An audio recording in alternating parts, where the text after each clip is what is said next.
Il y a 5 ans, j'ai oublié qui j'étais. C'est un peu bizarre comme début de vidéo, mais il n'y a pas meilleur moyen d'expliquer ça. J'ai oublié qui j'étais il y a 5 ans. Littéralement. C'est-à-dire que le matin, je me maquillais, et puis au cours de la journée, je passais devant des surfaces vitrées et je voyais mon reflet, et ça m'étonnait de voir qui j'étais. Parce que régulièrement, j'oubliais qui j'étais. Je savais plus me présenter au monde comme qui j'étais. Je savais pas comment créer des liens avec les gens.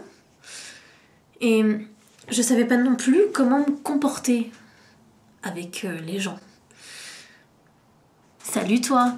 Si c'est la première vidéo que tu regardes de moi, bienvenue. Je m'appelle Tevi Kohn, je suis coach en développement personnel et j'aide les profils atypiques à changer de vie en 3 mois seulement. Aujourd'hui, on va parler d'une situation qui, finalement, est pas si banale que ça dans le monde des atypiques. J'ai fait une vidéo précédemment sur la dissociation et je pense que c'est une vidéo que tu devrais regarder, alors je vais la retrouver, je vais la mettre en fiche quelque part là-haut. Alors, comme je disais en intro, j'ai oublié qui j'étais, mais pour que tu comprennes ça, il faut que tu comprennes quelle est la réalité du profil atypique et particulièrement du profil HPI, surtout dans les premières années de sa vie. Quand on est HPI, on a tendance à avoir une capacité de réflexion, de déduction, une rapidité d'exécution qui est plus performante que celle des autres. C'est-à-dire qu'on réfléchit plus vite, qu'on apprend plus vite et qu'on mémorise plus de choses. Ça fait de nous des gens qui savent énormément de choses pendant plein de moments différents. Et ça peut être très vite interprété comme être un je sais tout. C'est madame je sais tout. Elle sait comment on fait ceci, elle sait comment on fait cela. Oh là là, c'est pas la peine de me dire ça, franchement. T'es vraiment une je sais tout. T'es vraiment arrogante. Et du coup, pour ne plus être harcelé, ne plus être pris pour quelqu'un d'arrogant et de je sais tout et de qui se la pète, on utilise certains mécanismes de défense, comme le fait de ne plus montrer qui on est. Et plutôt que de montrer une personnalité qui n'était pas la mienne, j'ai carrément oublié quelle était ma personnalité pour à 100% me soumettre à ce que voulaient les autres. Ça a commencé très tôt, parce que j'ai des parents qui sont extrêmement maltraitants. Et du coup, pour ne pas être humiliée, maltraitée, insultée, eh bien, je décryptais la moindre des petites micro-expressions qu'il y avait sur leur visage pour savoir exactement, mais exactement, ce dont ils avaient besoin. Ça a été une période assez compliquée de ma vie, parce que quand je suis sortie de cette emprise, je savais pas qui j'étais. Je savais pas ce qu'il était autorisé de faire ou non. Est-ce que c'est autorisé de dire que je suis surdouée sans qu'on me prenne pour une arrogante, vicieuse, terriblement affreuse? Est-ce que c'est autorisé que je dise que je sais parler 5 langues? Est-ce que c'est autorisé de montrer que je suis douée en quoi que ce soit? Je me suis posé cette question pendant très longtemps, et pendant très longtemps, j'ai décidé de tout cacher. Et de rien montrer du tout. Quand je suis sortie de cette emprise, et que j'ai commencé une thérapie avec ma psy, je me suis rendu compte que, évidemment, que j'avais le droit d'être qui j'étais. Mais je ne savais pas exactement.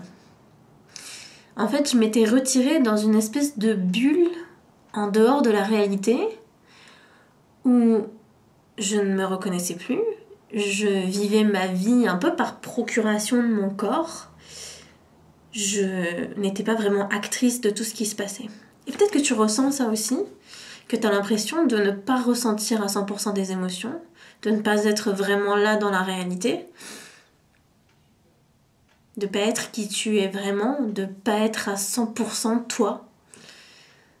T'as l'impression de vivre un peu dans un voile ouaté, que tu vois pas bien les couleurs, que tu vois pas bien les gens.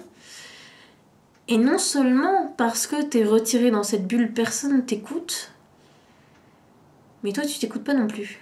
Parce que à travers tout ça, c'est difficile d'entendre quoi que ce soit, même soi-même. Et c'est dur de vivre comme ça. Et c'est un soulagement de se rendre compte qu'on a le droit d'être soi. Mais finalement, au milieu de tout ce brouillard, de cette bulle qui était censée nous protéger et qui finalement nous coupe du reste du monde et même de notre propre vie, au milieu de tout ça, c'est difficile de se trouver, de savoir qui on est, de savoir comment est-ce qu'on fait pour trouver sa propre personnalité, pour savoir comment est-ce qu'on fait pour être soi, sans que notre personnalité ne choque, n'indigne, ne maltraite qui que ce soit. Ça a été un long apprentissage. Très très long. Enfin, moi j'ai trouvé ça long. Quand on a une rapidité d'exécution... Quand on a une rapidité d'exécution aussi rapide, aussi forte que celle des hauts potentiels, on a l'impression que tout est long. En réalité, ma thérapie, elle a duré 2 ans et demi, et à la fin, je savais plus ou moins comment est-ce qu'on faisait pour être soi, pour être accepté, pour avoir un amour propre, pour avoir confiance en soi. Mais ces 2 ans et demi m'ont paru être une éternité. Une éternité. Alors évidemment, aujourd'hui, je suis plus du tout comme ça. Je me présente au monde exactement comme je suis. Et j'ai même réussi à utiliser cette capacité d'adaptation et cette intelligence sociale qu'on m'a forcée à avoir finalement, parce que si je ne l'avais pas, j'étais harcelée et humiliée. J'ai réussi à la mettre au service de ceux qui sont encore dans ce stade-là. C'est une grande fierté pour moi. Ça me fait énormément de bien. J'étais un robot à l'époque. J'exprimais pas mes émotions. J'étais froide, distante. Dans mes pensées, un peu rêveuse, timide. Puis je me montrais pas. Enfin, je me montrais derrière un voile d'humour que j'ai toujours d'ailleurs, mais que j'utilisais à l'époque pour me protéger. Aujourd'hui, je l'utilise surtout pour rigoler. Et aujourd'hui, c'est plus du tout comme ça. Je pense pouvoir, je suis certaine de pouvoir me montrer au monde exactement comme je le suis. Mes proches savent que je suis surdouée et ils ne me prennent pas pour une grosse tête.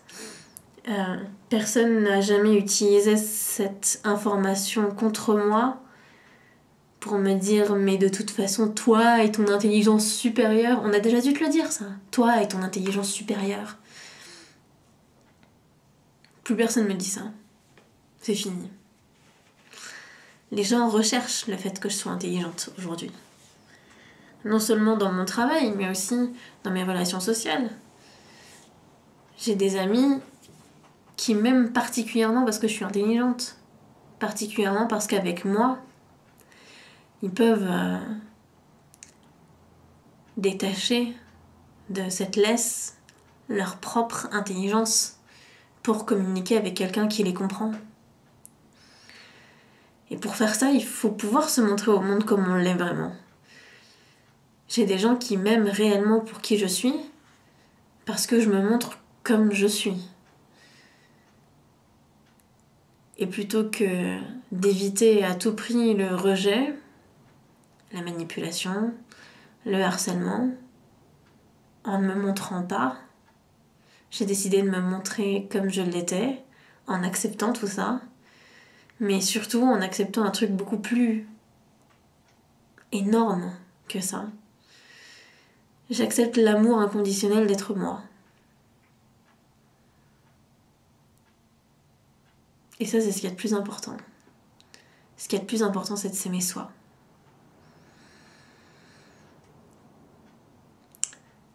Et c'est ça que je montre aux gens pendant mes coachings. Je fais vraiment un métier formidable. C'est tout. Donc, encore une fois, je le dis dans toutes mes vidéos ces derniers temps, mais c'est vrai que je ne l'ai pas beaucoup dit. Si cette vidéo t'a plu, sache qu'elle ne représente que 2% de tout ce que je mets dans mes newsletters. Je fais une newsletter quotidienne sur comment est-ce qu'on fait pour gérer une personnalité atypique, comment est-ce qu'on fait pour retrouver ses émotions, gérer les relations sociales et les relations d'entreprise quand on a un profil comme le mien, comme le tien, certainement si tu regardes cette vidéo. Donc le lien pour s'inscrire est dans la description, tu recevras tous les jours une petite lettre de moi. Sauf le dimanche, où je me réserve quand même le droit d'avoir du repos. Voilà, si cette vidéo t'a plu, n'hésite pas à lâcher un petit pouce vers le haut, à partager cette vidéo pour qu'elle soit mieux référencée sur mes réseaux sociaux et à laisser un petit commentaire pour me dire à quel point tu m'aimes. Non, je déconne. En tout cas, si tu ne m'aimes pas, je n'ai pas envie de le savoir. Parce que j'ai pas besoin d'être aimée. C'est tout. Allez, bisous.